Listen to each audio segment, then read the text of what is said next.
College முடிச்சுட்டு நான் வந்து வேலைக்கெல்லாம் போகல. ஒரு 6 மாதம் அப்படியே சுற்றினே இருந்தேன், ஊரில் சுற்றிட்டு இருந்தேன். வீட்லேயும் கடை மாதிரி திட்டினாங்க, வேலை வெட்டிக்கு போகாமல் சும்மாவே இருக்கிறான் அப்படின்னு. அது போக ஊரில் உள்ள இருக்கிறாங்கல்ல, அவங்க தொல்லை தாங்க முடியாது. ஒரு நல்லது கெட்டது கல்யாண வீடு எழவு வீடு எங்கேயும் போட மாட்டாங்க. என்ன தம்பி படித்து முடிச்சிட்டீங்க, சென்னைக்கு போக வேண்டியதாச்சு, வேலையில் பார்க்க வேண்டியது அப்படின்னு சொல்லி நம்மளை கழுத்தை தாலி எடுத்துட்டாங்கன்னு வச்சுங்களேன். சரி, இதுலேருந்து விடுபடணும்னா என்ன பண்ணுறது அப்படிங்கும்போது எனக்கு கவர்மெண்ட் எக்ஸாம் எழுதணும் அப்படின்ட்டு ரொம்ப நாள் ஆசை. எதுக்கு சென்னைலாம் போயிட்டாங்க, ஒரே டிராஃபிக்காக இருக்கும், ஒரே சவுண்டாக இருக்கும், சென்னைனாலே எனக்கு பிடிக்காதப்பா. சரி, நம்ம என்ன பண்ணுவோம், ஊர்லேயே இருக்கணும் அப்படின்னா நம்ம ஒரு கவர்மெண்ட் எக்ஸாம் எழுதி டிஎன்பிசி எக்ஸாம் எழுதி பாஸ் பண்ணிவிட்டு லோக்கல் வச்சு வேலை வாங்கிட்டு இருந்தரலாம் அப்படின்னு எனக்கு ஒரு ஐடியா. அதுக்காக நான் போன இடம் தான் திருச்சி. திருச்சியில் நான் போயிட்டு ஒரு 2 வருஷம் கடுமையாக படித்தேன். நல்லா படிப்பேன், மனமாக படிப்பேங்க, கொடூரமாக படித்தேன். ஃபெயில் ஆகிட்டேன். என்ன பண்ணுறது, ஃபெயில் ஆகிட்டேன். ஒரு 10-15 எக்ஸாம் எழுதியிருப்பேன் டிஎன்பிசி, எல்லாமே சின்ன சின்ன மார்ஜினில் ஃபெயில் ஆகிட்டேன். ஆனால் அன்னைக்கு எனக்கு தெரியாது, நான் ஃபெயில் ஆனதுக்கு பின்னாடி மிகப்பெரிய ஒரு மாஃபியா இருக்குது, ஒரு பொலிட்டிக்கல் கேங்கே இருக்குது அப்படின்னு எனக்கு எப்போ உணர்ந்தேன் அப்படின்னா, இந்த கேஎன்ஆரோட ஒரு ஊழல் ஒன்று வெளியே வந்துச்சு. அந்த ஊழல் தான் எனக்கு ஐ ஓப்பனாக இருந்துச்சு. நம்ம இவ்வளோ கஷ்டப்பட்டு படிச்சுக்கிட்டு இருந்தோம்டா 2 வருஷம் திருச்சியில், ஒரு சென்டர் எடுத்து தனியாக போய். அப்போ அது என்ன, அவனுங்க பண்ண ஊழலால் தான் இன்னைக்கு என்ன மாதிரி எங்கெங்கேயோ போய் திருச்சி, தஞ்சாவூர், கோயம்புத்தூர், சென்னைன்னு போய் படித்து எக்ஸாம் எழுதுறான்ல, உன் வாழ்க்கையே பாழாயிடுச்சு அப்படிங்கிறது உணர்ந்தேன். எனக்கு அந்த டைம்லலாம் என்ன கேட்பாங்க, ஒரு 18-19 வயசில் கேட்பாங்க, நீ யாருங்க ஓட்டு போட போகிறீங்க, எங்களுக்கு ஓட்டு போடுங்கன்னு சொல்லுவாங்க இல்லை. அப்போ நான் என்ன சொன்னேன், எவன் வந்து எவன் ஜெயிச்சா என்னடா, நமக்கு என்னடா, நம்ம உழைச்சாண்டா நமக்கு சோறு, எனக்கு பொலிட்டிக்கெலாம் பெரிய இன்ட்ரெஸ்ட் இல்லை அப்படின்னு அப்போ பேசிக்கிட்டு இருந்தேன். அதுக்கு பிறகு தான் சீமானன் வந்து வாழைப்பழம் மாதிரி நல்லா பேசினாப்புல, நல்லா பேசினா மேடம் வாழைப்பழம் மாதிரி, அதை நான் ஒழித்துன்னு வச்சுங்களேன், அது வேற கதை. அப்போலாம் எனக்கு தெரியாது, அரசியலில் நீ தலையிடலைன்னா அரசியல் உன் வாழ்க்கையில் தலையிடும், உனக்கு தெரியாமலே அது தலையிட்டுரும் அப்படிங்கிறது தற்பொழுது வெட்ட வெளிச்சமாக எதில் ப்ரூஃப் ஆகிருக்குன்னா இந்த கேஎன்ஆரோட ஊழல். தற்போது கேஎன்ஆர் 1020 கோடி ரூபா ஊழல் பண்ணியிருக்கிறாரு அப்படின்னு யார் சொன்னா, இடி சொன்னிச்சு. இன்னைக்கு சென்னை உயர்நீதிமன்றமே அவர் ஊழல் செஞ்சதுக்கான எல்லா ஆதாரங்கள் இருக்குது, நீங்கள் உடனே அவர் மேலே எஃப்ஐஆர் போடுங்க அப்படின்னு ஒரு காட்டமான தீர்ப்பு கொடுத்துருக்கு. அதற்காக இன்று விஜய் அவர்கள் ஒரு பெரிய அறிக்கை ஒன்று விட்டுருந்தார். இப்போ கபட நாடக இந்த திமுக எவ்வளோ ஊழல் பண்ணியிருக்கு, 1020 கோடி ரூபா ஊழல் செஞ்ச தன்னுடைய அமைச்சரை பாதுகாக்குது அப்படின்னு விஜய் அவர்களும் அந்த ஒரு அறிக்கை ஒன்று விட்டுருக்கார். அப்படி அவர் என்ன ஊழல்லாம் பண்ணார், விஞ்ஞான அளவில் ஊழல் பண்ணிட்டார் அப்படின்னு நினைப்பீங்க. அவர் என்ன ஊழல் பண்ணாங்க ஒரு கிளாரிஃபிகேஷனாக உங்களுக்கு கொடுக்கணும் அப்படின்ட்டு தான் இந்த வீடியோ. வாங்க வீடியோக்குள்ளே போகலாம். நான் உங்கள் எங் தாத்தா.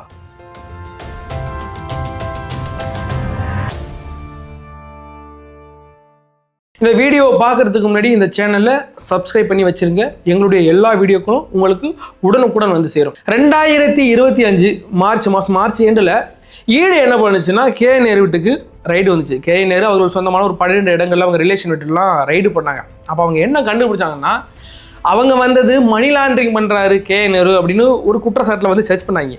ஆனால் அங்கே கிடச்சது வேற ஒரு 2 ஐட்டம் பெரிய மீனாக மாட்டுச்சு. நம்ம சின்ன சிலப்பி மீனுக்கு வச்சு வலை போடுவோம், அதில் பெரிய பெரிய விரா கண்டையெல்லாம் மாட்டோம்.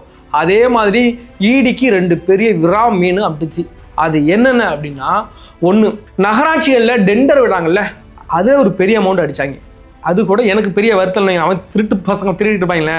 ஆனால் என்ன பாதிச்ச விஷயம் என்னன்னா, 2வது நகராட்சி துறை இருக்குல்ல, அது சேர்ந்த ஒரு தேர்வாணையத்தில் நடந்த ஒரு முறைகேடில், அதாவது எக்ஸாம் எழுதினாங்களா டிஎன்பிசி எக்ஸாமுக்கு கீழே வர ஒரு எக்ஸாமில் இவங்க 365 கோடி ரூபா ஊழல் பண்ணியிருக்கிறாங்க அப்படின்னு ஈடி தூக்கி வச்சுது. அதில் தான் பர்சனலாக நான் காண்டாயிட்டேன். நான்லாம் பாதிக்கப்பட்டிருக்கல, அதனால் நான் காண்டானேன். 2021ஆம் ஆண்டு தமிழக அரசு ஒரு அரசாணை ஒன்று வெளியிட்டாங்க. என்ன அரசாணைன்னா, அதாவது அரசுக்கு தேவையான பணியாளர்களை நாங்கள் டிஎன்பிசி அந்த செக்ஷனுக்கு தான் எடுப்போம், அந்த எக்ஸாமை டிஎன்பிசி குரூப் தான் எடுக்க போகுது, அதன் மூலமாக நாங்கள் வேலை போட போகிறோம் அப்படின்னாங்க. இந்த டிஎன்பிசி அப்படின்னு என்னென்னு பார்த்தீங்கன்னா, தமிழக அரசுடைய ஒரு அரசாணை அமைப்பு. அதாவது அரசுக்கு ஏதாச்சும் ஒரு ஆட்கள் வேணும், ஒரு லஞ்ச ஒழிப்பு துறைக்கு ஒரு ஆட்கள் வேணும், ஒரு மின்சாரத்துறைக்கு ஒரு ஆட்கள் வேணும், இல்லைனா ஒரு நகராட்சி துறைக்கு ஒரு ஆட்கள் வேணும்னா டிஎன்பிசிட்ட சொன்னால் போதும், அவங்க ஒரு எக்ஸாமினேஷனை அனௌன்ஸ் பண்ணி அவங்களே எக்ஸாம் பண்ணி அவங்களே பாஸாக ஃபெயிலான்னு சொல்லி ஆள் எடுத்து நம்மள்ட்ட கொடுத்துருவாங்க. யார்கிட்ட கவர்மெண்ட் கொடுத்துருவாங்க, கவர்மெண்ட்டு வேலை போட போகுது, அவ்வளோதான். அப்படி தான் இந்த அரசாணை வெளியிட்டது. அதே மாதிரி தான் 2024ஆம் ஆண்டு தமிழக அரசோட ஒரு துறையான municipal administration and water supply, அதாவது நகராட்சி அமைப்பு மற்றும் குடிநீர் வழங்கல், இது யாருடைய துறை, கேஎன்ஆரோட துறை. அவர் துறையில் ஒரு 2538 இடங்கள் காலியாக இருக்குது, அதுக்கு எக்ஸாம் வைக்கணும். எங்கே போகணும், நேரடியாக டிஎன்பிசிட்ட சொன்னால் அவங்க எடுத்து கொடுத்துருவாங்க. அதுதான் அரசாணை 2020 விட்டது. இவங்க என்ன பண்ணாங்கன்னா, கேஎன்ஆர் இல்லை ஏன் துறைக்கு நானே வச்சுக்கிறேன், எக்ஸாம் வச்சுக்கிறேன் அப்படின்னு பேசினாங்க. நீ 2021 நீ எதுக்கு அரசாணை வெளியிட்ட அதற்கு முதலமைச்சர் ஒப்புதல் கொடுத்து சரி நீங்களே கொண்டு வச்சுக்கிறீங்க அப்படின்னு கே நேரு சொல்லியாச்சு. கே நேரு தன்னோட துறைக்கு அவரே எக்ஸாம் நடத்தினார் அண்ணா யூனிவர்சிட்டி வச்சு. அப்படி அண்ணா யூனிவர்சிட்டி வச்சு 2537 இடங்கள் தேவை. நோட்டிஃபிகேஷன் வந்துச்சு. ரொம்ப ஒரு ஆள் சும்மா இருப்பாங்களா, வேலை தேடிட்டு எல்லாம் அப்ளை பண்ணிட்டாங்க. மொத்தம் 2,49,000 பேர் அப்ளை பண்ணியிருந்தாங்க. வெறும் 2,538 வேலைக்கு 2,49,000 பேர் அப்ளை பண்ணியிருந்தாங்க. சரி அப்ளை பண்ணியிருந்தாங்க. அதில் என்ன பார்த்தீங்கன்னா, இந்த பிசி, எம்பிசி, ஓசி இந்த கேட்டகரிக்கெல்லாம் அப்ளை பண்ணுறதுக்கு ஒரு ஆளுக்கு 1000 ரூபா.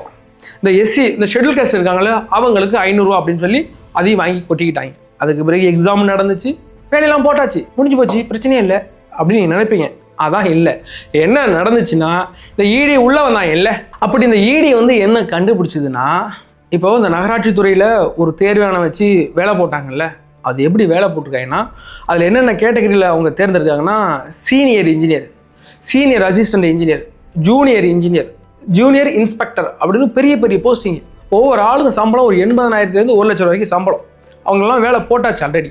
ஆனால் அது எப்படி வேலை போட்டிருக்காங்கன்னா, சில பேர்கிட்ட பெரிய அளவில் பணம் இருக்கும், ஆனால் எக்ஸாமில் ஃபெயில் ஆகிட்டாங்க.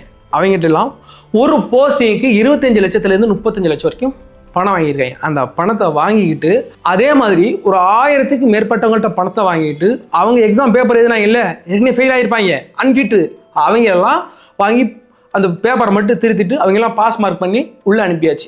கட் ஆஃப் மார்க்கில் ஏற்கனவே பாஸ் பண்ணியிருந்திருப்பாங்க இல்லை, இந்த 2,530 பேரில் அதில் ஒரு 1000 பேரை தூக்கி வெளில போட்டுட்டு புதுசாக உள்ள ஒரு 1000 பேரை உள்ளே திணிச்சாச்சு. எல்லார்ட்டையும் ஒவ்வொரு ஆள்கிட்டையும் 25 லட்சத்துலேருந்து 35 லட்சம் வரைக்கும் பணம் வாங்கிட்டு அந்த வேலை போட்டிருக்காங்க அப்படிங்கிறத இடி கண்டுபிடிச்சிது. இப்போ நான் என்ன கேட்குறேன்னா, ஏதோ ஒரு ஊரில் இருந்து, ஒரு எக்ஸாம்பிள் சொல்கிறேன், ஒரு திருவண்ணாமலைன்னு ஒரு ஊரில் இருந்து பயணப்பட்டு நானும் டிஎன்பிசிக்கு எக்ஸாம் படிக்கிறேன்னு வீட்டில் இருந்து படிச்சிருப்பான். இல்லை இங்கே இருந்தால் படிக்க முடியாது, நான் இது கோச்சிங் சென்டருக்கு போகிறேன் அப்படின்னு இங்கேருந்து திருச்சிக்கோ, இங்கேருந்து சென்னைக்கோ, இங்கேருந்து கோயம்புத்தூருக்கோ போய் ஒரு 2 வருஷமோ 3 வருஷமோ இருந்து படித்து 25,000 இல்லை 30,000 கட்டி படித்து ஒருத்தன் எக்ஸாம் எழுதி அவன் காத்துக்கிட்டு இருந்திருப்பான்ல, நம்ம எப்படியும் பாஸ் ஆகிடுவோம், எனக்கு வேலை கிடச்சிரும், எத்தனை பேர் நான் வேலை கிடச்சி தான் கல்யாணம் பண்ணுவேன்னு 35-40 வயசு வரைக்கும் இன்னும் எக்ஸாம் எழுதிட்டுலாம் இருக்கிறான். அப்படிலாம் கஷ்டப்பட்டு படித்து ஒருத்தன் பாஸ் பண்ணி இருந்திருப்பான். அவனை 1000 பேரை தூக்கிவிட்டு அவன்கிட்ட காசு இருக்குங்கிற ஒரே காரணத்தினால அவன்கிட்ட நீ காசை வாங்கிட்டு அன்ஃபிட் ஆனவனை தூக்கி இன்னைக்கு வேலைக்கு போட்டிருக்கிறீல்ல. அப்போ இந்த எக்ஸாம் எதனா பார்த்தா கேனப்பாய் மாதிரி தெரியுதா? அதாவது மக்களே ஒன்னே ஒன்று மட்டும் புரிஞ்சுக்கிறீங்க, நீங்க அரசியலில் தலையிடவில்லை என்றால் அரசியல் உங்கள் வாழ்க்கையில் தலையிடும் என்பதற்கு இது ஒரு மிகப்பெரிய சான்று. இன்னைக்கு கே நேருவுக்கு ஓட்டு போட்டு தேர்ந்தெடுத்ததுனால இத்தனை பேர் அவனுங்கெல்லாம் இதெல்லாம் பாதிக்கப்பட்டிருப்பாங்க. நீ ஒரு தப்பான ஆளை தேர்ந்தெடுத்து நீ அங்கே வச்ச, அதனால அவன் உன்னையே ஏமாத்தி திண்டு போயிட்டான். அவன் கொடுக்குற 1000 ரூபாய்க்கு காசு வாங்கிட்டு நீ ஓட்டு போட்டிருப்பீங்க, இன்னைக்கு உங்களுக்கு கிடைக்க வேண்டிய வேலையை வேற எவனுக்கு கொடுத்துட்டு போயிட்டான். ஆக மொத்தத்தில் இந்த தேர்வாணையத்தின் மூலம் 365 கோடி ரூபா KN ஊழல் பண்ணியிருக்கிறாருன்னு இடி கண்டுபிடிச்சது. சரி, ரெண்டாவதாக, அதாவது நகராட்சியில் நடக்கிற பணிகள் இருக்குல்ல, சாலை போடுதல், ரோடு போடுதல், அதுக்கு பிறகு துப்புரவு பணியாளர்களை தேர்ந்தெடுத்தல், அது இதுன்னு நகராட்சியில் பல வேலைகள் இருக்கு. இன்னைக்கு நகராட்சியில் உள்ள குளங்கள் தூர்வாரதுலேருந்து அதை சீரமைக்கிறதுலேருந்து பல வேலைகள் இருக்கு. அதுக்கெல்லாம் டெண்டர் முறையில் ஆட்களை நியமிப்பாங்க, டெண்டர் விடுவாங்க. அதே மாதிரி பல டெண்டர்களை KN தன்னோட சொந்தக்காரங்களுக்கே கொடுத்துருக்கிறாரு, தன்னோட பினாமிகளுக்கு கொடுத்து அதன் மூலம் 10% அதுலேருந்து கமிஷன் வாங்கியிருக்கிறாரு அப்படிங்கிற ப்ரூஃப். அதெல்லாம் ஒரு 700 கோடி ரூபாய்க்கு மேலே அவர் ஊழல் பண்ணியிருக்காரு அப்படிங்கிற ஆதாரத்தையும் இடி வச்சிருக்க கையில். ஆக மொத்தத்தில் 1020 கோடி ரூபா ஊழல் பண்ணியிருக்கு அப்படிங்கிற மேட்டரை இந்த இடி என்ன பண்ணுச்சுன்னா, தமிழக தலைமை டிஜிபியான பொறுப்பு டிஜிபி இருக்கார் வெங்கட்ராமன், அவருக்கு ஒரு லெட்டர் அனுப்பிட்டாங்க. இதே மாதிரி KN ஒரு 1020 கோடி ரூபாய்க்கு ஊழல் பண்ணியிருக்காரு, அதோட ப்ரூஃப்லாம் எங்கள்கிட்ட இருக்கு, அந்த ப்ரூஃபை அனுப்புறேன், நீங்கள் அவர் மேலே ஒரு FIR ஃபைல் பண்ணுங்க அப்படின்னு எப்படியும் ஒரு 4 மாதம் இருக்கும். 4 மாதத்துக்கு முன்னாடியே ஒரு லெட்டர் ஒன்று அனுப்பிச்சு. அது யார் தலைமை டிஜிபி யாருக்கு கண்டரில் இருக்கிறாரு? ஸ்டாலின் கண்டரில் இருக்கிறாரு. ஸ்டாலின் தன்னோட அமைச்சர் மேலேயே நீங்கள் FIR போடுன்னு சொல்லுவாங்களா? போடலை. அதுக்கு பிறகு என்ன பண்ணுச்சுன்னா, இடி மறுபடியும் கோர்ட்டில் கேஸ் போட்டுச்சு. அதன் மூலமாக இன்னைக்கு சென்னை உயர்நீதிமன்றம் என்ன சொல்லியிருக்குன்னா, KN மேலே ஊழல் செஞ்சதற்கான எல்லா ஆதாரங்களும் இருக்குது, நீங்கள் இன்னும் ஏன் FIR போடலை, FIR போடு, உடனே FIR போடுங்க, FIR போட்டு நீங்கள் விசாரிக்க ஆரம்பிங்க அப்படின்னு இன்னைக்கு தீர்ப்பு கொடுத்துருக்கு. அதை தான் இன்னைக்கு தலைவர் விஜய் அவர்களும் கையில் எடுத்திருக்காங்க. இப்போ 2-3 ஆட்கள் தான் இதை பற்றி பேசுகிறாங்க. பெரிய பெரிய அரசியல் தலைவர்கள்லாம் இதை பற்றி பேசலை. ஏன்னா எலெக்ஷன் நெருங்கிட்டு இருக்குல்ல, இவர் யாரும் பேச மாட்டாங்க. எல்லாம் இப்போ திமுக அண்டரில் போயிட்டாங்க, இல்லை பெரிய குரூப் கட்டி ஏறிட்டாங்க, இல்லை ஒரு 14-15 கட்சி, அவங்கெல்லாம் வாயை திறக்க மாட்டாங்க. இப்போ தற்போது இது BJP வாயை திறந்துருக்கு, அதிமுக வாயை திறந்துருக்கு. ஆனால் விஜய் அடி கொஞ்சம் தனியாக தெரிஞ்சுது, பார்க்கும்போது நல்லா தெரிஞ்சுது. அதனால தான் அந்த மேட்டரை உங்கள்கிட்ட கொண்டு வரேன். இது ஒரு அரசியல் கருத்தாக நீங்கள் எடுத்துக்கிட்டா, ஒரு அரசியல்வாதியின் கருத்தாக, ஒரு அரசியல் ரிவ்யூவோட கருத்தாக நீங்கள் எடுத்துக்கொண்டாம். சாதாரணமாக பாதிக்கப்பட்ட ஒரு நபரின் யங் தாத்தாவின் கருத்தா இந்த தமிழக அரசு எடுத்துக்க வேண்டும். இதற்கு பிறகு தமிழக அரசுக்கு ஏதாச்சும் பணியாளர்கள் தேவைப்பட்டால் டைரெக்டாக டிஎன்பிசிக்கு கீழே எடுங்க. இதே மாதிரி தனித்துறைக்கு நான் விடுறேன். நீங்கள் ஏற்கனவே 2020 நீங்கள் ஆணை இட்டீங்கல்ல, வெளியிட்டீங்களா அரசாணை, அதை நீங்கள் அமல்படுத்தி அதே மாதிரி பண்ணுங்க.